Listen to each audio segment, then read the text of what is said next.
Spirit. Yeah, I'm yeah. a Sigma. I piss Rise. when you fucking got. أنا أنيك عيسى. Yo. أنا أنيك. So today we have this guy who goes by the name Abu Dexter, and as you can see, he blasphemes Christ from what I've seen quite often on his panels. So before we get into the actual reaction, I would advise you guys, if you guys engage in these sort of debates, to stay away from people like that. So at least on this channel, won't be engaging with people like that directly, but we'll respond to their arguments. So let's get right into the clip. When you say that you guys don't affirm, What is God? Anything that has attributes you of don't. God. Just to be fair, you don't know if Allah is immaterial or physical, right? No, we firmly agree. In Arabic language, we use the word haqiqatan, meaning he exists literally. Do we believe he's physical? What does that meaning mean? he's bound by. Now, God Logic has asked the question of the day here. What does it mean for Allah to exist literally? The Muslim here points out the word haqiqa, which means literal, non-figurative, as it's defined in opposition to figurative language. And God Logic is going to press him on what it means for Allah to exist literally, because that alone, as you will see, is insufficient for telling us anything meaningful about Allah. Bound by atoms. Atoms make up his body, which is what physicality is predicated to. No, we don't believe Allah is going to be made up of atoms and so on. So would you agree that there's either a physical state of existence or an immaterial state of existence? I don't believe those are the only two categories. So there's another category of So he states here that Allah is not physical because according to him, physical means made of atoms, and Allah's body is not made of atoms. Well, that's not the only qualification it takes to be physical. That's one of two that are standard in science and in philosophy, which is one is that it could be made of atoms like the majority of stuff, or two, it's spatially extended. To give you an example, photons do not have mass, they're not made of matter, but they are spatially extended, and scientists classify photons as physical things. Now, we're going to hear next his supposed third category outside of some of the most fundamental categories in existence, which is material and immaterial. And this is where he really runs into problems. Because immaterial and physical is going to pertain to creation, because science defines it. Again, science only bases things off what we can see, measure, and so on. Right? Would you agree that love? Do you believe that love is created? I believe that love is created, not necessarily. Okay, so do you believe that love is immaterial? Do I believe love is immaterial? I believe it exists haqiqatan as an attribute. Is it immaterial? I don't believe it's going to be immaterial or material. Again, that's correct. It's okay. I believe it exists haqiqatan, and that's how our scholars define it. It exists literally, and it's going to be intrinsic to Allah. Okay, guys, notice he is not answering God Logic's questions. He asks, is love created? No. Is love material? No. Is it immaterial? No. What is it? Well, according to this Muslim, it's real and it's in Allah. But what is it? What is it? How does it exist? Describe it. Give us some positive content about what the word real means. I'll ask this last question and then you can make your final point, okay? When you say that there could be a third category of existence, something outside of physical existence and immaterial, can you tell me what that is or give an example? No issue. In Arabic language, we define it as something existing haqiqatan, meaning it's going to exist literally, but it's not going to be bound by atoms, space, or time, because those. So it'll be immaterial. We believe time and, for example, space is going to be conceptual, but it's not going to be immaterial, meaning it doesn't exist in reality. Immaterial exists. Immaterial things exist in Now, make sure you caught that there. He says it's not going to be immaterial, meaning it doesn't exist in reality. Because those, so it'll be immaterial. We believe time and, for example, space is going to be conceptual, but it's not going to be immaterial, meaning it doesn't exist in reality. You have to catch this sleight of hand that he's trying to do here. He's trying to redefine immaterial. Its standard definition is just that which is not spatially extended or not made of mass, yet exists. But he's trying to redefine it, as he did here, as just something that does not exist. So he's just trying to eliminate immateriality out of its normal definition into non-existence. Now, he's making an even deeper error here. He's confusing an ontological category with a linguistic one. Hakika is not telling you about ontological categories, right? Material, immaterial, substance, whatever. It's not telling you those kinds of things. It's a linguistic category. It's telling you that something is not metaphorical, that the word being used is being used literally. Now, you can associate those literal things with ontological categories, right? You can speak literally of souls as immaterial, right? Not spatially extended, not made of mass. You can speak of physical things as hakika as well, right? Think like my desk in front of me. That's not a metaphor. I'm speaking literally.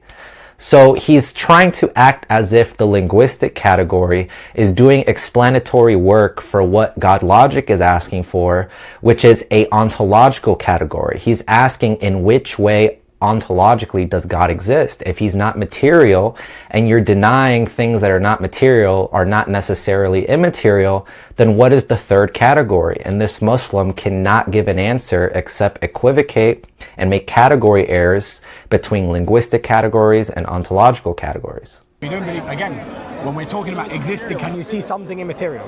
No, but it still exists in reality. No, but you can't see it. The point is, when something exists haqiqatan, meaning in reality, we don't have to affirm atoms for it. Like, you have to give the argument why, again, God would have to have atoms to be able to see him. I'm not saying that. Somebody tell me why he's saying this. God logic is not saying that if something is hakika, then it has to have atoms, or you have to be able to see it. Or to be able to see something, it needs to have atoms. God logic is not saying that. He's asking if something is hakika, in what ontological status does it exist in? What does hakika mean in reference to God? In what sense is God real if you're not affirming the standard normal conception of what literal means in terms of ordinary things, material things, or immaterial things? What I'm saying is that there are things that are immaterial that exist, but you cannot see them. Exactly. So you don't have to see something for it to exist in reality. No, that's not my argument. My argument is, according to our creedal doctrine, something can exist with using the word haqiqatan in reality without having to be material according to the understanding something of creation, immaterial.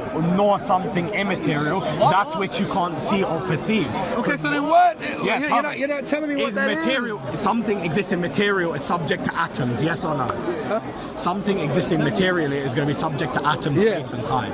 Yes. Is God subject to any of these according to Is yours? No. I mean, we don't even believe time is going to be something so he's immaterial. We believe time is conceptual. So the Muslim never actually provided an answer. He says God is not material, is not made of atoms, but he's also not immaterial. He's hakika. But as we've seen, hakika is a linguistic category. It's not an ontological one. So he has yet to tell us what third ontological category is there that gives us positive meaning such that we can know that of God in the way he exists aside from being material or immaterial.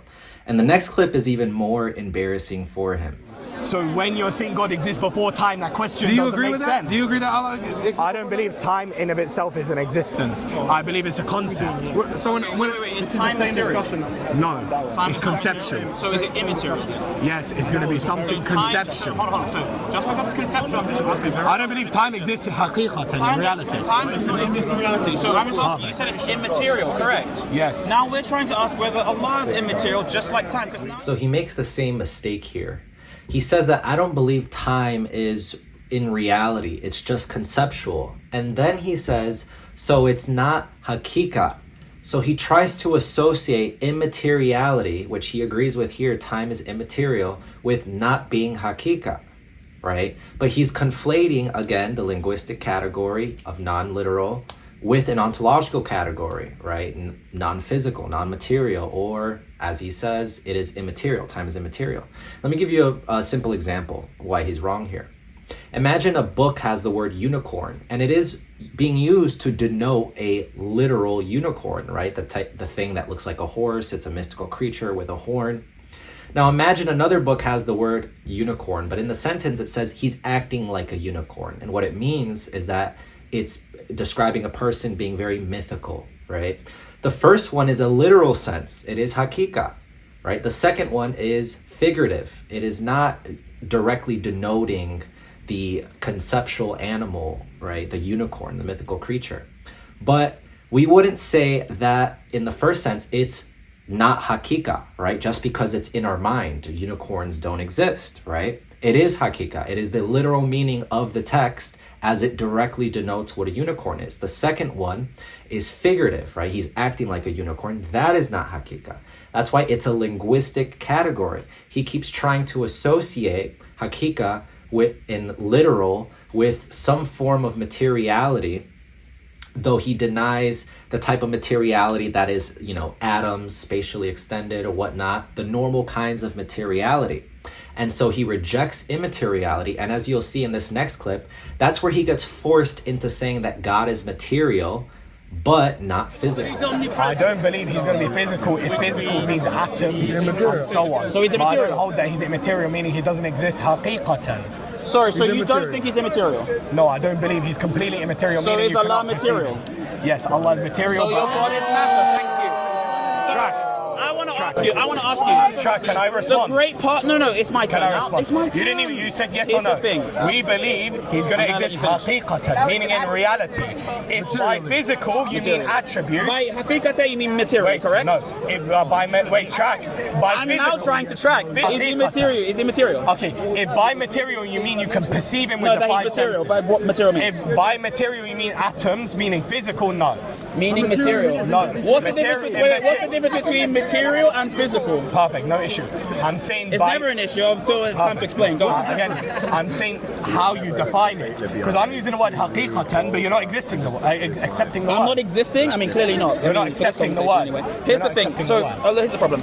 We all know that material and physical, they have the same sort of coextension. If something's material, it's physical. Yeah. Could you give me the example of a material thing that's not physical? Sorry?